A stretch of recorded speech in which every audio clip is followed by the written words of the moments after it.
ইমারত ইসলামিয়া আফগানিস্তানের ডেপুটি প্রধানমন্ত্রী মোল্লা আব্দুল গনি বারাদার জাতীয় ঐক্যের আহ্বান জানিয়ে বলেছেন, আফগানিস্তান সব আফগানের জন্য, এখানে জাতি ধর্ম বা গোষ্ঠীগত বিভাজনের কোনো স্থান নেই।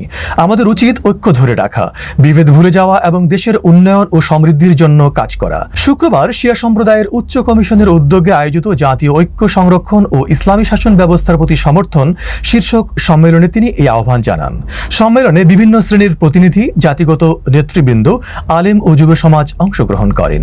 মোল্লা বারাদার বলেন, আফগান জাতি বিভিন্ন জাতি, ভাষা, ধর্ম ও সংস্কৃতির সমন্বয়ে গঠিত, কিন্তু অতীতে এই বৈচিত্র্যকে বিভাজনের অস্ত্র হিসাবে ব্যবহার করা হয়েছে। তিনি বলেন, সব আফগান একসঙ্গে দখলদারের বিরুদ্ধে লড়াই করেছে, ইসলামী শিক্ষার আলোকে দেশের বৃহত্তর লক্ষ্যে পৌঁছানোর জন্য সক্রিয় ভূমিকা রেখেছে।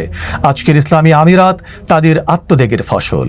তিনি আরো বলেন, যেসব জাতি ঐক্য বজায় রেখেছে তারা সহজেই তাদের লক্ষ্যে পৌঁছাতে পেরেছে। জাতীয় ঐক্য আমাদের রাজনৈতিক ও অর্থনৈতিক অগ্রগতির জন্য অত্যন্ত গুরুত্বপূর্ণ। তিনি সতর্ক করে বলেন, দেশের শত্রুরা সুন্নি ও শিয়া সম্প্রদায়ের মধ্যে বিভেদ সৃষ্টি করতে চায়, নিজেদের স্বার্থসিদ্ধির জন্য অপপ্রচার চালাচ্ছে।